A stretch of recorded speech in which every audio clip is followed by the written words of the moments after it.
শ্রীকৃষ্ণ রাধে রাধে। শ্রীমদ্ভগবদ্গীতার দ্বিতীয় অধ্যায় সাংখ্যযোগের ১৬তম শ্লোক। নাস্তু বিদ্যতে ভাবো ন ভাবো বিদ্যতে সতঃ উভয়োরপি দৃষ্টহন্তস তন্নো যস্তর্বদর্শিবে। অনুবাদ: যারা তথ্যদ্রষ্টা তারা সিদ্ধান্ত করেছেন যে অনিত্য জড়বস্তুর স্থায়িত্ব নেই এবং নিত্য বস্তু আত্মার কখনো বিনাশ হয় না। তারা উভয় প্রকৃতির যথার্থ স্বরূপ উপলব্ধি করে এই সিদ্ধান্তে উপনীত হয়েছেন। তাৎপর্য: প্রতি মুহূর্তে এই জড়দেহের পরিবর্তন হচ্ছে। এই দেহের কোনোই স্থায়িত্ব নেই। আধুনিক চিকিৎসা বিজ্ঞানের সাহায্যেও জানা যায় বিভিন্ন জীবকোষের ক্রিয়া প্রক্রিয়ার ফলে প্রতি মুহূর্তে জীবদেহের অবিরাম পরিবর্তন হচ্ছে। তার ফলে জীবদেহ শিশু অবস্থা থেকে ক্রমে ক্রমে পূর্ণ যৌবনে বিকশিত হয় এবং অবশেষে বৃদ্ধ অবস্থায় উপনীত হয়। কিন্তু দেহ ও মনের সব রকম পরিবর্তন হওয়া সত্ত্বেও জীবের প্রকৃত সত্তা আত্মার কোনো পরিবর্তন হয় না। জড়দেহ সনাতন, আত্মার মধ্যে এটিই হচ্ছে পার্থক্য। দেহের প্রকৃতিই হচ্ছে চির পরিবর্তনশীল আর আত্মা হচ্ছে চিরশাশ্বত সনাতন। এই সিদ্ধান্ত নির্বিশেষবাদী ও সবিশেষবাদী উভয় শ্রেণীর তথ্যদ্রষ্টারা স্বীকার করেছেন। বিষ্ণু পুরাণে বলা হয়েছে, শ্রী বিষ্ণু ও তার ধাম সকল স্বতঃপ্রত চিন্ময় জ্যোতির দ্বারা উদ্ভাসিত। তথ্যদর্শী মহাজনেরা যথাক্রমে সৎ, অসৎ, নিত্য, অনিত্য বলতে চেতন ও জড়বস্তুকেই উল্লেখ করেন। মায়ার দ্বারা মোহাচ্ছন্ন বদ্ধ জীবের প্রতি ভগবান শ্রীকৃষ্ণের এটিই হচ্ছে সর্বপ্রথম উপদেশ। জীব হচ্ছে ভগবানের অবিচ্ছেদ্য অংশ, তাই সে ভগবানের নিত্য দাস। এই জ্ঞান উপলব্ধি করা হলেই অজ্ঞানতার আবরণ উন্মোচিত হয় এবং সে তখন ভগবানের সঙ্গে উপাস্য আর উপাস্যকারের সম্পর্কের পুনঃপ্রতিষ্ঠা করে। পুণ্যের সঙ্গে অংশের যে সম্পর্ক, ভগবানের সঙ্গে জীবের সেই সম্পর্ক। ভগবান হচ্ছেন পুণ্য আর জীব তার অংশ। বেদান্ত সূত্র শ্রীমদ্ ভাগবতে বলা হয়েছে, ভগবান হচ্ছেন সবকিছুর উৎস, সবকিছু উদ্ভূত হয়েছে ভগবানের কাছে। ভগবানের থেকে অদ্ভুত এই প্রকৃতিতে পরা ও অপরা এই দুটি স্তর আছে। জীব ভগবানের পরা প্রকৃতির অন্তর্গত। সপ্তম অধ্যায়ে এই সম্বন্ধে বিশেষভাবে আলোচনা করা হয়েছে। শক্তি ও শক্তিমানের মধ্যে যদিও কোনো ভেদ নেই, তবুও শক্তিমান হচ্ছেন শক্তির নিয়ন্তা। পরমেশ্বর ভগবান হচ্ছেন শক্তিমান এবং শক্তি বা প্রকৃতি সর্ব অবস্থাতেই তার নিয়ন্ত্রণাধীন। তাই প্রভু ও ভৃত্য অথবা গুরু ও শিষ্যের সম্পর্কের মতো জীবসমূহ পরমেশ্বর ভগবানের অধীন। মায়ার অন্ধকারে যখন জীব আচ্ছন্ন থাকে তখন সে ভগবত তত্ত্ব উপলব্ধি করতে পারে না। ভগবান তাই জীবকে মায়া অন্ধকার থেকে মুক্ত হয়ে সত্য দর্শন করাবার জন্য এই ভগবদ্গীতার শিক্ষা দান করেছেন। অবিনাশী তু তদ্বিদ্ধি येन सर्वमिदं ततं विनाशमव्ययास्य न कश्चित् कर्तुमर्हति। অনুবাদ: যা সমগ্র শরীরে পরিব্যাপ্ত হয়ে রয়েছে তাকে তুমি অবিনাশী বলে জানবে। সেই অব্যয় আত্মাকে কেউ বিনাশ করতে সক্ষম নয়। তাৎপর্য: এই শ্লোকে আরও স্পষ্টভাবে আত্মার প্রকৃত স্বরূপ ব্যাখ্যা করা হয়েছে। এই আত্মা সারা দেহ জুড়ে বিস্তৃত রয়েছে। যে কেউ হৃদয় সংযম করতে পারে সমগ্র দেহ জুড়ে কি বিস্তৃত হয়ে আছে, সেটি হচ্ছে চেতনা। প্রকৃতি তার দেহের সুখ ও বেদনা সম্বন্ধে সচেতন। চেতনার এই বিস্তার প্রত্যেকের তার নিজের দেহেই সীমাবদ্ধ, কিন্তু একজনের দেহের অনুভূতি অন্য আর কেউ অনুভব করতে পারে না। এর থেকে বোঝা যায় এক একটি দেহ হচ্ছে এক একটি স্বতন্ত্র আত্মার মূর্ত রূপ এবং স্বতন্ত্র চেতনার মাধ্যমে আত্মার উপস্থিতির লক্ষণ অনুভূত হয়। এই আত্মার আয়তন ক্লেশাগ্রের 10,000 ভোগের 1 ভাগের সমান বলে বর্ণনা করা হয়েছে। কেশাগ্রকে 100 ভাগে ভাগ করে তাকে আবার 100 ভাগে ভাগ করলে তার যে আয়তন হয়, আত্মার আয়তনও ততখানি। অসংখ্য যে চিৎকণে রয়েছে তার আয়তন কেশাগ্রের 10,000 ভাগের 1 ভাগের সমান। সুতরাং এর থেকে আমরা বুঝতে পারি জীবাত্মা হচ্ছে এক একটি চিৎকণা আর আয়তন পরমাণুর থেকেও অনেক ছোট। এবং এই জীবাত্মা বা চিৎকণা সংখ্যাতীত। এই অতি সূক্ষ্ম চিৎকণাগুলি জড়দেহের ও চেতনার মূল তথ্য। কোনো ঔষধের প্রভাব যেমন দেহের সর্বত্র ছড়িয়ে পড়ে, এই চিৎ স্ফুলিঙ্গের প্রভাবও তেমনি সারা দেহে জুড়ে বিস্তৃত থাকে। তার এই প্রবাহ চেতনারূপে সমগ্র দেহে অনুভূত হয় এবং সেটি হচ্ছে আত্মার উপস্থিতির প্রমাণ। সাধারণ মানুষও বুঝতে পারে জড়দেহে যখন চেতনা থাকে না তখন তা মৃত দেহে পরিণত হয় এবং কোনো রকম জড় প্রচেষ্টার দ্বারাই আর সেই দেহে চেতনা ফিরিয়ে আনা যায় না। এর থেকে বোঝা যায় চেতনার উদ্ভব জড় পদার্থের সংমিশ্রণের ফলে হয় না, তা হয় আত্মার থেকে। চেতনা হচ্ছে আত্মার স্বাভাবিক প্রকাশ। আত্মার প্রাণমানবিক পরিমাপ সম্বন্ধে মুন্ডক উপনিষদে বলা হয়েছে, আত্মা পরমাণু সদৃশ এবং শুদ্ধ বুদ্ধিমত্তার দ্বারা তাকে অনুভব করা যায়। পরমাণু সদৃশ এই আত্মা পঞ্চবিধ বায়ুতে প্রাণ, অপান, সমান, ব্যান ও উদান ভাসমান থেকে হৃদয়ে অবস্থান করে এবং জীবাত্মার সমগ্র দেহে তার প্রভাব বিস্তার করে। আত্মা যখন এই পঞ্চবিধ জড়বায়ুর কুলসিত প্রভাব থেকে পবিত্র হয় তখন তার অপ্রাকৃত গুণাবলীর প্রকাশ হয়। হঠযোগের প্রকৃত উদ্দেশ্য হচ্ছে বিভিন্ন আসন প্রণালী অভ্যাস করার মাধ্যমে জড় পরিবেশের বন্ধন থেকে ক্ষুদ্র আত্মাকে মুক্ত করার জন্য আত্মার চারিদিকে পরিবেষ্টিত পঞ্চবিধ বায়ুকে নিয়ন্ত্রণ করা। কিন্তু দুর্ভাগ্যবশত দেহতত্ত্বের এই অতি উন্নত বিজ্ঞানকে তথাকথিত হঠযোগীরা এক অতি বিকৃত রূপ দান করে জাগতিক সুখ ভোগ ও ইন্দ্রিয় তৃপ্তির বাসনায় প্রয়োগ করেছে। সমস্ত বৈদিক শাস্ত্রেই বলা হয়েছে জীবাত্মা পরমাণু সদৃশ, সুস্থ বুদ্ধিমত্তা সম্পন্ন যে কোনো মানুষই উপলব্ধি করতে পারে না। আত্মা হচ্ছে পরমাণু সদৃশ চিৎকণা। যারা বলে থাকে যে জীবাত্মাই হচ্ছে সর্বব্যাপ্ত বিষ্ণু তত্ত্বে, অতি সহজেই বোঝা যায় যে তারা বিকৃত মস্তিষ্ক সম্পন্ন ও প্রকৃতিস্থ মানুষ। পরমাণু চৈতন্য বিশিষ্ট জীবাত্মা কোনো একটি বিশেষ দেহের সর্বত্র পরিব্যাপ্ত হতে পারে, কিন্তু জীবাত্মা কোনো অবস্থাতেই সর্বব্যাপ্ত বিষ্ণু তত্ত্ব হতে পারে না। মুন্ডক উপনিষদে বলা হয়েছে প্রতিটি জীবের হৃদয়ে জীবাত্মা বর্তমান থাকে, কিন্তু এই আত্মা এত সূক্ষ্ম যে জড় ইন্দ্রিয়ের সাহায্যে তা দেখা যায় না। বর্তমান যুগে অণুবীক্ষণ যন্ত্রের সাহায্যেও এই অতি সূক্ষ্ম আত্মা মানুষের ইন্দ্রিয় গ্রাহ্য হয় না। তাই আধুনিক যুগের তথাকথিত বৈজ্ঞানিকেরা হঠকারিতা করে আত্মার অস্তিত্বকে অস্বীকার করে, কিন্তু একটু সুস্থ মস্তিষ্কে চিন্তা করলেই আত্মার অস্তিত্ব সম্বন্ধে সমস্ত সন্দেহের নিরসন হয়। কারণ জীবের হৃদয়ে আত্মার সঙ্গে একসাথে অধিষ্ঠিত থেকে পরমাত্মাই জীবকে পরিচালিত করেন। তাই আপাত দৃষ্টিতে দেখা যায় জীব দেহের সমস্ত কার্যকলাপ হৃদয়ের দ্বারা পরিচালিত হয়। যে সমস্ত রক্তকণিকা ফুসফুস থেকে অক্সিজেন বহন করে তারা তাদের শক্তি আহরণ করে আত্মা থেকে। আত্মা যখন জড়দেহ ত্যাগ করে চলে যায় তখন রক্ত সঞ্চালন, শ্বাস প্রশ্বাস আদি দেহের সমস্ত ক্রিয়াগুলি বন্ধ হয়ে যায়। চিকিৎসা বিজ্ঞানীরা রক্তকণিকার এই গুরুত্ব স্বীকার করে থাকে, কিন্তু সমস্ত শক্তির উৎস যে আত্মা তা তারা বুঝতে পারে না। কিন্তু তাহলেও তারা স্বীকার করে যে হৃদয় হচ্ছে দেহের সমস্ত শক্তির কেন্দ্রস্থল।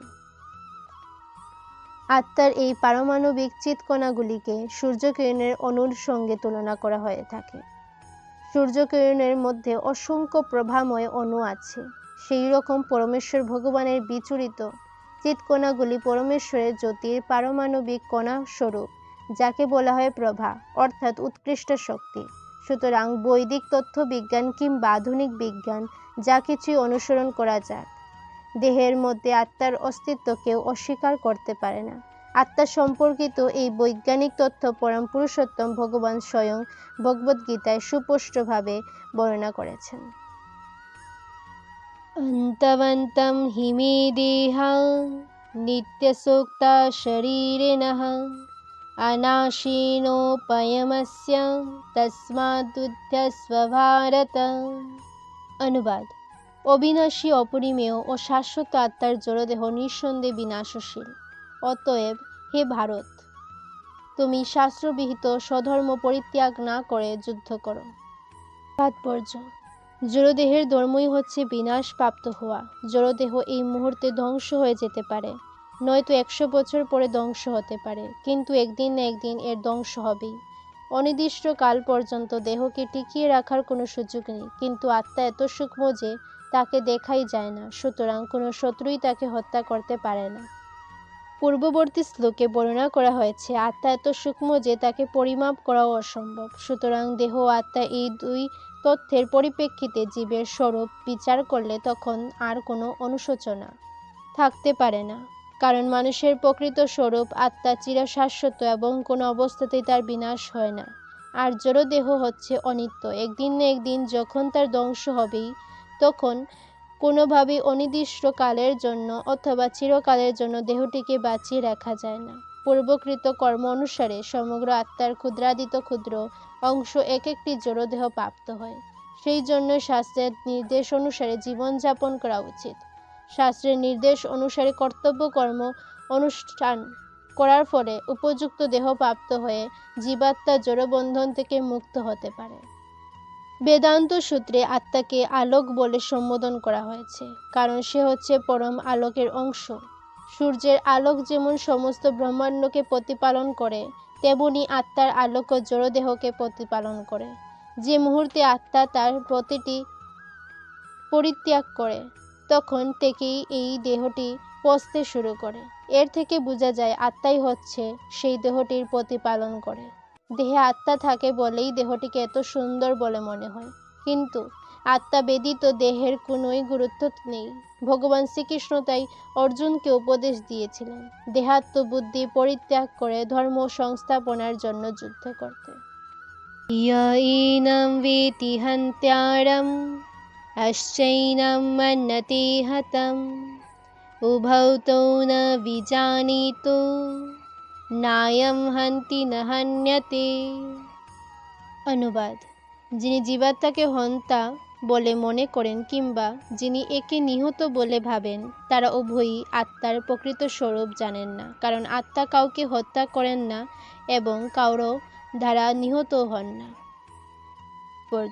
যখন কোনো দেহধারী জীব মারাত্মক অস্ত্রের দ্বারা আঘাতপ্রাপ্ত হয়, তখন জানতে হবে যে দেহের মধ্যে আত্মার মৃত্যু হয় না। আত্মা তখন আর সেই দেহে বাস করতে পারে না। বাস করার অনুপযোগী বলে আত্মা তখন সেই দেহটি ত্যাগ করে। যারা মূর্খ তারা আত্মার এই দেহ ত্যাগ করাকে আত্মার মৃত্যু বলে মনে করে, কিন্তু পরবর্তী শ্লোকে আমরা জানতে পারব আত্মা এত সূক্ষ্ম যে কোনো অবস্থাতেই অস্ত্রের দ্বারা তাকে হত্যা করা সম্ভব নয়। আর তাছাড়া আত্মা চিরশাশ্বত চিন্ময় হওয়ার ফলে কোনো অবস্থাতেই তার বিনাশ হয় না। যার মৃত্যু হয় অথবা মৃত্যু হয়েছে বলে মনে হয়, তা হচ্ছে জড় দেহটি মাত্র। অবশ্য তা বলতে এটি বোঝায় না যে দেহটি হত্যা করলে কোনো অন্যায় হয় না। বেদে নির্দেশ দেওয়া আছে, মা হিংসা সর্বভূতানি, কোনো জীবের প্রতি হিংসা করো না। কোনো জীবের আত্মিক সত্তাকে হত্যা করা যায় না। এই উপলব্ধি হওয়ার ফলে প্রাণী হত্যায় উৎসাহ লাভ করা উচিত নয়। বিনা কারণে অন্যায়ভাবে যখন পশু হত্যা করা হয় তখন তাতে অবশ্যই পাপ হয়। অন্যায়ভাবে কাউকে হত্যা করলে যেমন রাষ্ট্রের আইন অনুসারে হত্যাকারী শাস্তি পায়, ভগবানের আইনেও তেমনি তার জন্য শাস্তি পেতে হয়। সনাতন ধর্মকে রক্ষা করার জন্য ভগবান অবশ্য অর্জুনকে যুদ্ধ করতে অনুপ্রাণিত করেছিলেন। তিনি কখনোই অর্জুনকে তার খেয়াল খুশি মতো হত্যা করতে আদেশ দেননি। না জায়তে ম্রিয়তে বা কদাচিন নায়ম ভুক্তা ভবিতা বা নো ভূয় অজো নিত্য শাশ্বতোহম পুরাণং না হন্যতে হন্যমানে শরীরে। অনুবাদ: আত্মার কখনো জন্ম হয় না বা মৃত্যু হয় না, অথবা পুনর তার উৎপত্তি বা বৃদ্ধি হয় না। তিনি জন্মরহিত, শাশ্বত, নিত্য এবং পুরাতন হলেও চিরনবীন। শরীর নষ্ট হলেও আত্মা কখনো বিনষ্ট হয় না। তাৎপর্য: গুণগতভাবে পরমাত্মা ও তার পরমাণু সদৃশ অংশ জীবাত্মার মধ্যে কোনোই পার্থক্য নেই। জড়দেহের যেমন পরিবর্তন হয়, আত্মার তেমন কোনো পরিবর্তন হয় না। তাই আত্মাকে বলা হয় কূটস্থ, অর্থাৎ কোনো কালে কোনো অবস্থায় তার কোনো পরিবর্তন হয় না। জড়দেহে 6 রকমের পরিবর্তন দেখা যায়। মাতৃগর্ভে তার জন্ম হয়, তার বৃদ্ধি হয়, কিছুকালের জন্য স্থায়ী হয়, তা কিছু ফল প্রসব করে, ক্রমে ক্রমে তা ক্ষয়প্রাপ্ত হয় এবং অবশেষে তার বিনাশ হয়। আত্মার কিন্তু এইরকম কোনো পরিবর্তনই হয় না। আত্মার কখনো জন্ম হয় না, কিন্তু যেহেতু সে জড়দেহ ধারণ করে তাই সেই দেহটির জন্ম হয়। যার জন্ম হয় তার মৃত্যু অবধারিত, এটিই প্রকৃতির নিয়ম। তেমনি আবার যার জন্ম হয় না তার মৃত্যু কখনোই হতে পারে না। আত্মার কখনো জন্ম হয় না, তাই তার মৃত্যুও তার হয় না। আর সেই জন্ম তার অতীত, বর্তমান অথবা ভবিষ্যৎ বলে কিছু নেই। সে নিত্য শাশ্বত পুরাতন, অর্থাৎ কবে যে তার উদ্ভব হয়েছিল তার কোনো ইতিহাস নেই। আমরা দেহ চেতনার দ্বারা প্রভাবিত, তাই আমরা আত্মার জন্ম ইতিহাস খুঁজে থাকি, কিন্তু যা নিত্য শাশ্বত আর তো কোনো শুরু থাকতে পারে না। দেহের মতো আত্মা কখনো জোড়াগ্রস্ত হয় না, তাই বৃদ্ধ অবস্থাতেও মানুষ তার অন্তরে শৈশব অথবা যৌবনের উদ্যমতা অনুভব করে। দেহের পরিবর্তন কখনই আত্মাকে প্রভাবিত করে না। জড় দেহের মতো আত্মার কখনো ক্ষয় হয় না। দেহের মাধ্যমে যেমন সন্তান উৎপন্ন হয়, আত্মা কখনো তেমনভাবে কোনো আত্মা উৎপাদন করতে পারে না। দেহজাত সন্তান প্রকৃতপক্ষে ভিন্ন ভিন্ন আত্মা। স্ত্রী পুরুষের দেহের মিলনের ফলে আত্মা নতুন দেহ প্রাপ্ত হয় বলে সেই আত্মাকে কোনো বিশেষ স্ত্রী পুত্রের সন্তান বলে মনে হয়। আত্মার উপস্থিতির ফলে দেহের বৃদ্ধি হয়, কিন্তু আত্মার কখনো বৃদ্ধি বা কোনো রকম পরিবর্তন হয় না। এভাবেই আমরা উপলব্ধি করতে পারি দেহে যে 6 রকমের পরিবর্তন হয়, আত্মা তার দ্বারা প্রভাবিত হয় না। আত্মা পূর্ণ জ্ঞানময়, অথবা সে সর্বদাই পূর্ণ চেতন, তাই চেতনাই হচ্ছে আত্মার লক্ষণ। এমনকি আত্মাকে হৃদয়ের মধ্যে দেখা না গেলেও চেতনার প্রকাশের মধ্যে দিয়ে তার উপস্থিতি অনুভব করা যায়। অনেক সময় মেঘের আড়ালে ঢাকা পড়ে যাওয়ার ফলে অথবা অন্য কোনো কারণে সূর্যকে দেখা যায় না, কিন্তু সূর্যের আলো সর্বদাই সেখানে রয়েছে এবং আমরা দৃঢ়ভাবে বিশ্বাস করি যে এখন দিনের বেলা। ভোরের আকাশে যখনই একটু আলোর আভাস দেখতে পাওয়া যায়, তখনই আমরা বুঝতে পারি আকাশে সূর্যের উদয় হচ্ছে। ঠিক তেমনি মানুষই হোক বা পশুই হোক, কীটপতঙ্গ হোক বা উদ্ভিদই হোক, একটুখানি চেতনার বিকাশ দেখতে পেলেই আমরা তাদের মধ্যে আত্মার উপস্থিতি অনুভব করতে পারি। আত্মার সচেতনতা ও পরমাত্মার সচেতনতার মধ্যে অবশ্য অনেক পার্থক্য রয়েছে, কারণ পরমাত্মা হচ্ছেন সর্বজ্ঞ। তিনি সর্ব অবস্থায় ভূত, ভবিষ্যৎ ও বর্তমান সম্বন্ধে পূর্ণভাবে অবগত। স্বতন্ত্র জীবের চেতনা বিস্মিত প্রবণ, যে যখন তার সচ্চিদানন্দময় স্বরূপের কথা ভুলে যায়, তখন সে শ্রীকৃষ্ণের পরম উপদেশ থেকে শিক্ষা ও আলোক প্রাপ্ত হয়। কিন্তু শ্রীকৃষ্ণ বিস্ফোরণশীল, জীবের মতো নন। যদি তাই হতো, কৃষ্ণের ভগবদ্গীতার উপদেশাগুলি অর্থহীন হয়ে পড়ত। পরমাত্মা ও জীবাত্মা উভয়ই বৃক্ষ সদৃশ্য, জীব দেহের হৃদয়ে অবস্থিত, যিনি সব রকম জড় বাসনা ও সব রকম শোক থেকে মুক্ত হতে পেরেছেন। তিনি কেবল ভগবানের কৃপার ফলে আত্মার মহিমা উপলব্ধি করতে পারেন। ভগবান শ্রীকৃষ্ণ হচ্ছেন পরমাত্মার উৎস, যা পরবর্তী অধ্যায়ে বিশদভাবে ব্যাখ্যা করা হবে। তার অর্জুন হচ্ছেন তার প্রকৃত স্বরূপ সম্পর্কে আত্মবিস্মৃত জীবাত্মা, তাই তাকে শ্রীকৃষ্ণের কাছ থেকে অথবা তার সুযোগ্য প্রতিনিধি সদ্গুরুর কাছ থেকে এই পরম তত্ত্ব জ্ঞান লাভ করতে হয়।